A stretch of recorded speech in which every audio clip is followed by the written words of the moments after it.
नमस्कार, चंद उत्तराखंड में आप सभी का स्वागत है। मैं हूं प्रभात। सबसे पहले नजर हेडलाइंस पर।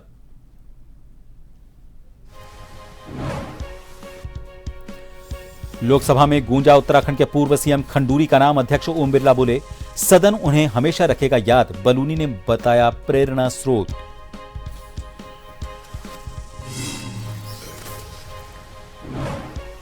बद्रीनाथ चढ़ावा विवाद 32 दिन की गायब सीसीटीवी फुटेज रिकवर। एसआईटी खजाना रिकॉर्ड का करेगी मिलान। वर्षों पुरानी परंपरा फिर शुरू करने की मांग।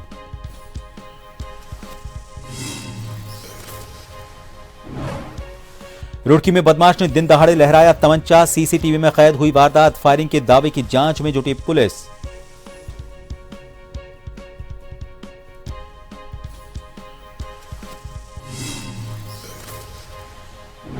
उधम सिंह नगर की किला खोड़ा पुलिस ने लूट का किया खुलासा। 36 घंटे के अंदर किया खुलासा। पुलिस ने विशेष टीमों का गठन कर किया गिरफ्तार।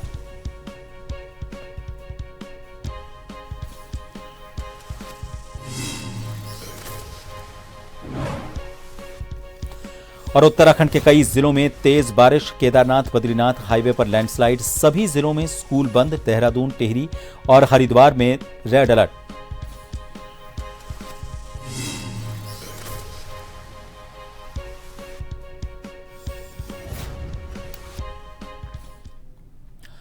उत्तराखंड के मुख्यमंत्री पुष्कर सिंह धामी ने चारधाम यात्रा को लेकर बड़ा बयान दिया है। उन्होंने कहा कि राज्य सरकार यात्रियों की सुरक्षा, सुविधा और सुचारू यात्रा संचालन को सर्वोच्च प्राथमिकता दे रही है। मौसम की चुनौती के बावजूद प्रशासन पूरी तरह सतर्क और मुस्तैद है। मुख्यमंत्री पुष्कर सिंह धामी ने कहा कि चारधाम यात्रा प्रदेश की आस्था और अर्थव्यवस्था दोनों से जुड़ी है।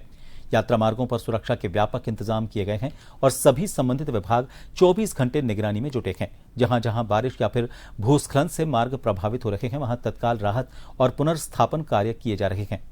मुख्यमंत्री ने श्रद्धालुओं से अपील की है कि वो मौसम विभाग और प्रशासन द्वारा जारी एडवाइजरी का पालन करें। यात्रा ने इस साल पिछले सारे ही कीर्तिमान पीछे छोड़ दिए हैं। इस बार रिकॉर्ड चारधाम यात्रा हुई है और चारों धामों के आशीर्वाद से, यहाँ माँ गंगा यमुना के आशीर्वाद से इस बार का आंकड़ा हमारा बहुत बड़ा चला गया। लगभग 45 लाख के लगभग लोगों ने अभी तक चार धामों के दर्शन कर लिए हैं। अभी यात्रा चलेगी। बरसात का समय है, मानसून के समय में थोड़ा मौसम का अलर्ट रहता है, बीच बीच में परेशानी भी होती है, यात्रा हमको रोकनी भी पड़ती है, लेकिन हम सुरक्षा का सर्वोच्च प्राथमिकता करते हुए यात्रा को आगे चलाएंगे। यात्रा के दूसरे चरण की भी हमारी तैयारियां हैं। कांवड़ यात्रा की भी तैयारी है। कुंभ इस बार हमारे यहाँ पर होने वाला है। कुंभ के लिए भी तैयारियां कर रहे हैं, क्योंकि ये हमारे आस्था श्रद्धा के दिन होते हैं। तो उन दिनों को हम किसी भी प्रकार से जो है लोगों के लिए और स्मरणीय बनाना चाहते हैं और उसके लिए हम पूरी तरह से काम कर रहे हैं। प्रदेश में हो रही भारी बारिश को देखते हुए मुख्यमंत्री पुष्कर सिंह धामी ने मुख्य सचिव आनंद वर्धन और सचिव आपदा प्रबंधन विनोद कुमार सुमन को स्थिति पर लगातार नजर रखने के निर्देश दिए हैं। मुख्यमंत्री ने कहा कि भारी बारिश, भूस्खलन या फिर सड़क बंद होने की स्थिति में प्रशासन तत्काल कार्रवाई करे। राहत और बचाव दल पूरी तरह तैयार रहें और प्रभावित लोगों को समय पर सहायता उपलब्ध करवाई जाए। सड़क, बिजली, पेयजल, संचार सेवाओं और चारधाम यात्रा मार्ग सहित प्रमुख सड़कों को प्राथमिकता के आधार पर सुचारू रखा जाए।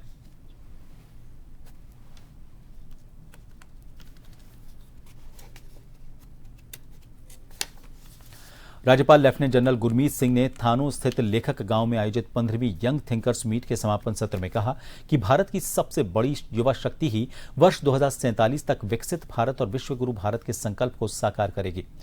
वार एंड नैरेटिव्स विषय पर बोलते हुए उन्होंने कहा कि भविष्य के युद्ध केवल सीमाओं पर नहीं बल्कि विचारों, सूचना और नैरेटिव के स्तर पर भी लड़े जाएंगे।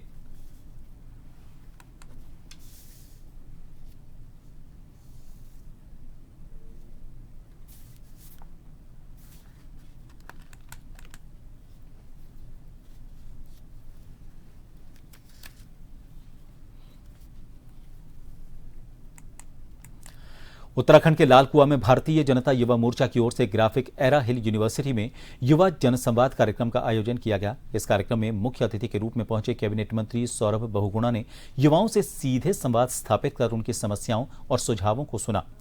इस दौरान उन्होंने सरकारी योजनाओं, कौशल विकास और रोजगार से जुड़े विभिन्न मुद्दों पर विस्तार से चर्चा की और युवाओं के विचारों को साझा किया। एक तरफ जहां दिल्ली के जंतर मंतर पर विभिन्न मांगों को लेकर युवाओं का प्रदर्शन जारी है, वहीं दूसरी तरफ उत्तराखंड में भाजयुमो के इस संवाद कार्यक्रम के माध्यम से युवाओं की अपेक्षाओं को समझने का प्रयास किया जा रहा है।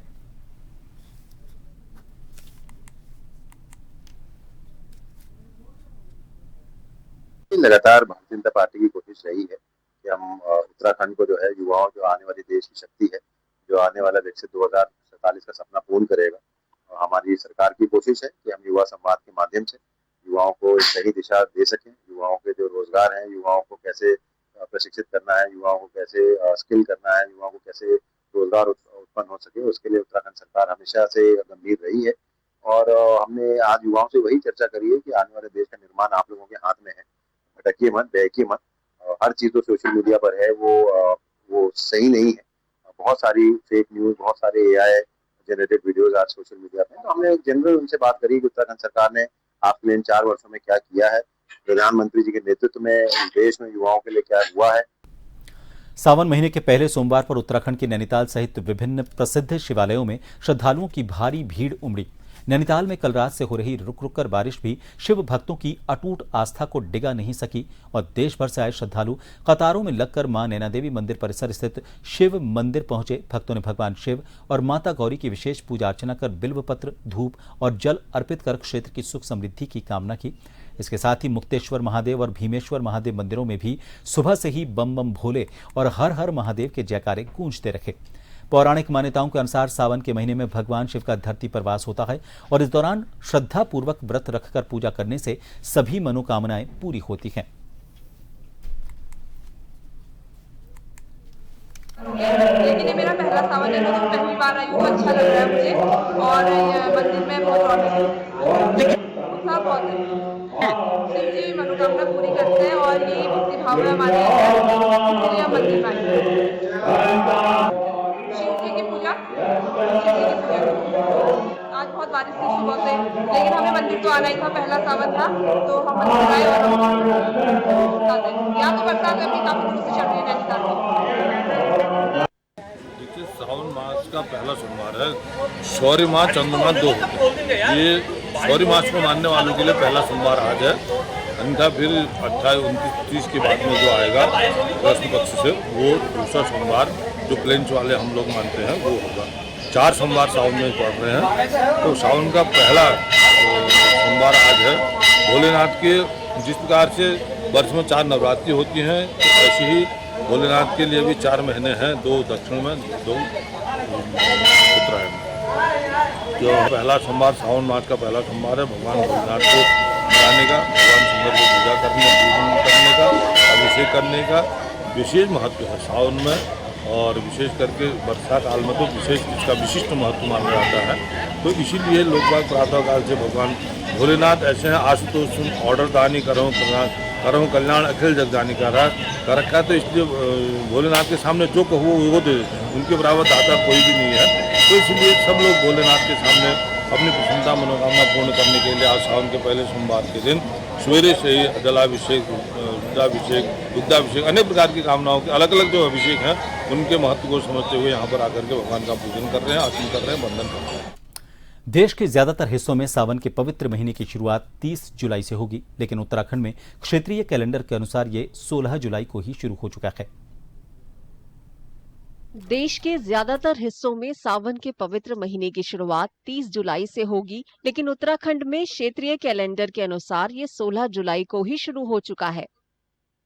बागेश्वर में सावन के पहले सोमवार को मशहूर बागनाथ धाम शिव भक्तों की आस्था से सराबोर नजर आया। तड़के 4 बजे से ही श्रद्धालुओं का मंदिर पहुंचना शुरू हो गया। बारिश की परवाह किए बगैर श्रद्धालुओं ने मंदिर पहुंचकर जलाभिषेक, रुद्राभिषेक और दूसरी विशेष पूजा अर्चना की। श्रद्धालुओं ने भगवान शिव से परिवार की सुख समृद्धि की कामना की। सावन का प्रथम सोमवार है, तो सर्वप्रथम तो मैं आप लोगों को सावन के प्रथम सोमवार की बहुत शुभकामनाएं देती हूँ। और सारे श्रद्धालु काफी आए हुए हैं, सुबह से काफी भीड़ है। जैसा कि आप देख रहे हैं, मौसम सुबह से बारिश होने के बाद भी आज सुबह से देख रहे हैं कि बिल्कुल श्रद्धालुओं का तांता लगा हुआ है, बिल्कुल भीड़ है। मंदिर के पुजारी का कहना है कि सावन का पहला सोमवार भगवान शिव के भक्तों के लिए खास महत्व रखता है। उनकी सच्चे मन से की गई आराधना से मनोकामनाएं पूरी होती हैं। श्रावण मास का पहला सोमवार है और इस सोमवार में जो पहले श्रावण मास शिव को अति प्रिय है, इसमें हर किसी दिन यहाँ पे जलधारा का विशेष महत्व है। जल प्रिय है, आशुतोष हैं, जल से प्रसन्न होने वाले हैं, तो और सोमवार का उसमें और बड़ा महत्व हो जाता है। हिंदू चंद्र कैलेंडर के 5वें और सबसे पवित्र महीनों में से एक सावन के दौरान लाखों भक्त व्रत रखने के साथ ही शिव मंदिरों में पवित्र जल चढ़ाते हैं। उत्तराखंड में सावन 16 जुलाई से 15 अगस्त तक मनाया जा रहा है, जबकि देश के कई दूसरे हिस्सों में इसकी शुरुआत 30 जुलाई से होगी। सावन माह के पहले सोमवार पर सल्ट विकासखंड के शिवालयों में श्रद्धालुओं की भारी भीड़ उमड़ी। सुबह से ही भक्त दूध, जल, बिल्वपत्र और धतूरा लेकर भगवान शिव के दर्शन और जलाभिषेक के लिए मंदिरों में पहुंचने लगे। क्षेत्र के प्रसिद्ध नपटुआ शिव मंदिर में सुबह से ही भक्तों की लंबी कतार देखने को मिली। महिलाओं ने व्रत रखकर सुख समृद्धि की कामना की। मंदिर परिसर में ब्राह्मणों द्वारा रुद्राभिषेक और विशेष धार्मिक अनुष्ठान भी संपन्न कराए गए। पंडितों के अनुसार सावन के सोमवार का विशेष धार्मिक महत्व होता है और इस दिन पूजा करने से सभी कष्ट दूर होते हैं।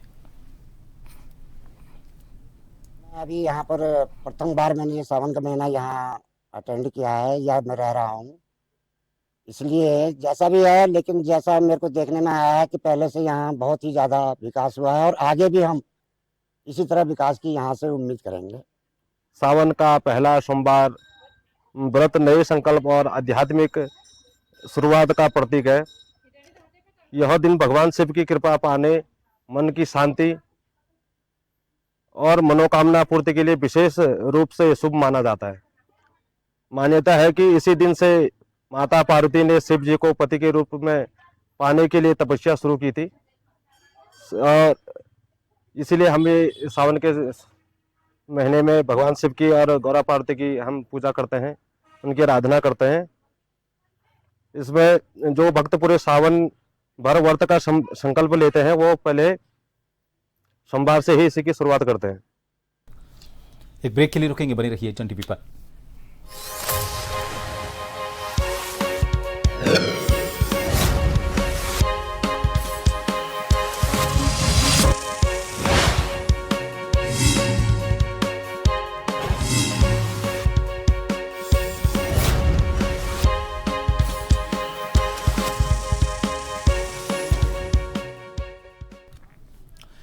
ब्रेक के बाद एक बार फिर आप सभी का स्वागत है। करगिल विजय दिवस के उपलक्ष्य में उत्तराखंड के कोटद्वार विधानसभा क्षेत्र के दुर्गापुर स्थित हल्दी हाथ वेडिंग पॉइंट में वीर सैनिक सम्मान समारोह का भव्य आयोजन किया गया। विधानसभा अध्यक्ष और कोटद्वार विधायक ऋतु खंडूड़ी भूषण के सौजन्य से आयोजित इस कार्यक्रम में करगिल युद्ध के वीर सैनिकों, पूर्व सैनिकों और वीरांगनाओं को शॉल, स्मृति चिन्ह और सम्मान पत्र देकर सम्मानित किया गया। कार्यक्रम में उत्तराखंड सरकार के कैबिनेट मंत्री सतपाल महाराज और सैनिक कल्याण मंत्री गणेश जोशी मुख्य अतिथि के रूप में शामिल हुए। सभी ने करगिल युद्ध के अमर शहीदों को श्रद्धांजलि अर्पित करते हुए उनके शौर्य, साहस और सर्वोच्च बलिदान को नमन किया। विधानसभा अध्यक्ष ऋतु खंडूड़ी भूषण ने कहा कि करगिल के वीरों का साहस और राष्ट्रभक्ति हमेशा देशवासियों को प्रेरित करती रहेगी। उन्होंने कहा कि एक सैनिक की बेटी होने के नाते सैनिकों और उनके परिवारों के त्याग और समर्पण को उन्होंने करीब से देखा है, इसलिए उनका सम्मान उनके लिए गर्व और भावनात्मक दायित्व का विषय है। उससे पहले हम सभी सैनिकों का सम्मान करें, क्योंकि इस दौरान काफ़ी हमारे सरकार के एक हफ्ता पहले हमने निर्णय लिया कि हम अपने सैनिक भाइयों का सम्मान करें। और जैसे आप जानते हैं, सैनिक परिवार से आती हूँ तो मन हमेशा लगा रहता है कि सैनिक के जीवन को जो जब वो आता है, वापस रिटायर होकर आता है या वो यहाँ अपने घर वापस आता है, उनके जीवन को सरल कैसे किया जाए। साथ ही साथ अपनी उनको धन्यवाद कृतज्ञता कि भाई इतना वो हमारे लिए करते आए हैं। जैसे मैंने बोला भी है, हम लोग आराम से चैन से घूम रहे हैं कोटद्वार में, क्योंकि हमारे भाई पर तैनात हैं। और बड़ा महत्वपूर्ण कार्यक्रम है और ये कारगिल दिवस से पहले हम लोग इसको मना रहे हैं, सैनिकों का सम्मान कर रहे हैं, जो शहीद हो गए हैं उनके परिवार का सम्मान कर रहे हैं। तो ये बहुत ही प्रेरणादायक कार्यक्रम है और इसके अंदर सारी बातें रखी गई, कारगिल की संस्मरण रखे गए। और मैंने ये भी बताया कि जब मैं डिफेंस कमेटी का चेयरमैन था तो 3 स्ट्रॉन्ग रिकमेंडेशन हमने की थी। 1 रैंक 1 पेंशन की रिकमेंडेशन हमारी थी और एक जीपीएस सिस्टम की थी। रशिया का अपना GPS सिस्टम है, चाइना का अपना GPS सिस्टम है, भारत का नहीं था। और कारगिल के समय अमेरिका ने अपना जो GPS है वो स्विच ऑफ कर दिया। तो हमारे बहुत से सैनिक देख नहीं पाए क्योंकि वो सैटेलाइट से इन्फॉर्मेशन मिलती है वो मिल नहीं पाई, इसलिए कैजुअलिटी बहुत ज़्यादा हुई। तो हमारा रिकमेंडेशन थी कि हमारा अपना सैटेलाइट जो है अंतरिक्ष में डाला जाए, और उसको जब डाला गया तो उसका नाम है नाविक। और सिंदूर, ऑपरेशन सिंदूर में आपने देखा किस प्रकार से हमारी सेना ने सफलता प्राप्त की, तो उसी नाविक। करगिल विजय दिवस के उपलक्ष्य में उत्तराखंड के कोटद्वार विधानसभा क्षेत्र के दुर्गपुर स्थित हल्दी हाथ वेयरिंग पॉइंट में वीर सैनिक सम्मान समारोह का आयोजन किया गया। विधानसभा अध्यक्ष और कोटद्वार विधायक ऋतु खंडूड़ी भूषण के सौजन्य से आयोजित इस कार्यक्रम में कारगिल युद्ध के वीर सैनिकों, पूर्व सैनिकों और वीरांगनाओं को शॉल, स्मृति चिन्ह और सम्मान पत्र देकर सम्मानित किया गया। कार्यक्रम में उत्तराखंड सरकार के कैबिनेट मंत्री सतपाल महाराज और सैनिक कल्याण मंत्री गणेश जोशी मुख्य अतिथि के रूप में शामिल हुए। सभी ने कारगिल युद्ध के अमर शहीदों को श्रद्धांजलि अर्पित करते हुए उनके शौर्य, साहस और सर्वोच्च बलिदान को नमन किया। विधानसभा अध्यक्ष ऋतु खंडूड़ी भूषण ने कहा कि करगिल के वीरों का साहस और राष्ट्रभक्ति हमेशा देशवासियों को प्रेरित करती रहेगी। उन्होंने कहा कि एक सैनिक की बेटी होने के नाते सैनिकों और उनके परिवारों के त्याग और समर्पण को उन्होंने करीब से देखा है, इसलिए उनका सम्मान उनके लिए गर्व और भावनात्मक दायित्व का विषय है। बहुत सालों से, करीब मैंने 38 साल की तपस्या की है। 88 से अब तक लगा लीजिएगा, आप लगभग 38वां साल है। इसकी शुरुआत हुई थी जब मैं फाउंडर ऑफ गढ़वाल राइफल पे डॉक्यूमेंट्री फिल्म कर रहा था। उस दौरान बलभद्रपुर में आया और बलभद्रपुर में पता लगा कि ये lord Subedar ADC to vice in India and in England अपने बलभद्र सिंह नेगी के कारण क्या कहते हैं ये गढ़वाल राइफल की स्थापना हुई। और आज देखिएगा सैनिक सम्मान समारोह भी है।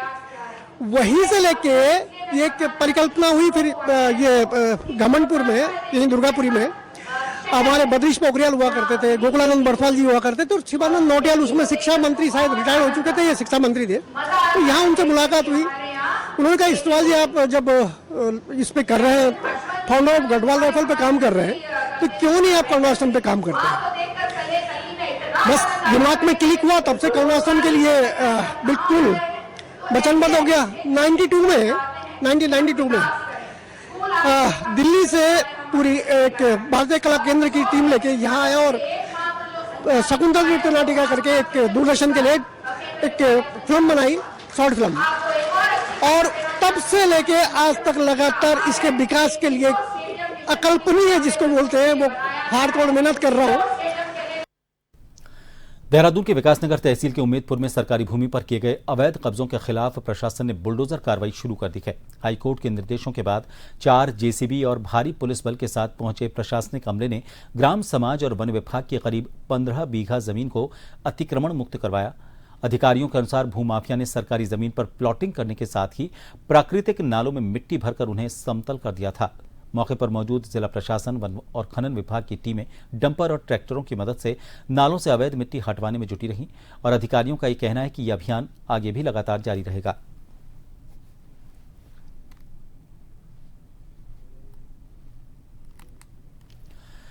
कोतवाली सितारगंज पुलिस ने आधुनिक तकनीक और त्वरित कार्रवाई का परिचय देते हुए CEIR पोर्टल की सहायता से करीब 1,11,000 रुपए मूल्य के 6 गुमशुदा मोबाइल फोन बरामद कर उनके वास्तविक स्वामियों को सौंप दिए।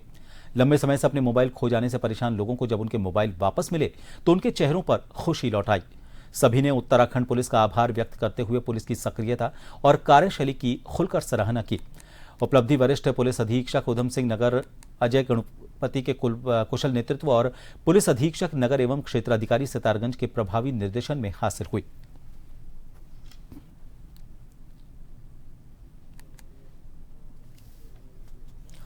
रुड़की की गंगनहर कोतवाली क्षेत्र के शास्त्री नगर में बाइक सवार 2 युवकों ने तमंचा लहराकर इलाके में दहशत फैला दी। प्रत्यक्षदर्शियों का दावा है कि बाइक पर पीछे बैठे युवक ने हवाई फायरिंग भी की, जिसके बाद मोहल्ले में अफरा तफरी मच गई। हालांकि पुलिस ने अभी फायरिंग की पुष्टि नहीं की है। मामले की जांच की जा रही है।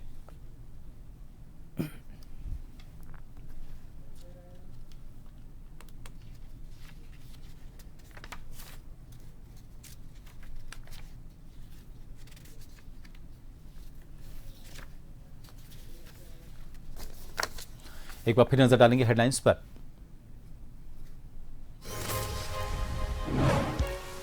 लोकसभा में गूंजा उत्तराखंड के पूर्व सीएम खंडूड़ी का नाम। अध्यक्ष ओम बिरला ने कहा, सदन उन्हें हमेशा रखेगा याद। बलूनी ने बताया प्रेरणा स्रोत।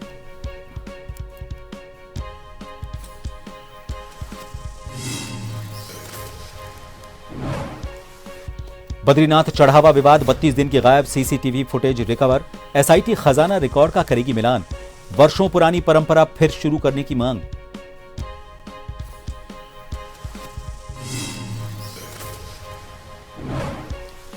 रुड़की में बदमाश ने दिन दहाड़े लहराया तमंचा, सीसीटीवी में कैद हुई वारदात। फायरिंग के दावे की जांच में जुटी पुलिस।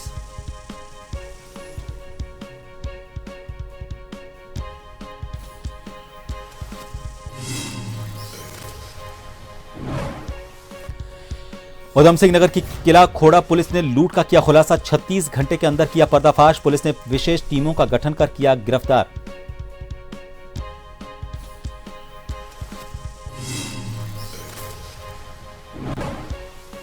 और उत्तराखंड के कई जिलों में तेज बारिश। केदारनाथ बद्रीनाथ हाईवे पर लैंडस्लाइड। सभी जिलों में स्कूल बंद। देहरादून, टिहरी और हरिद्वार में रेड अलर्ट।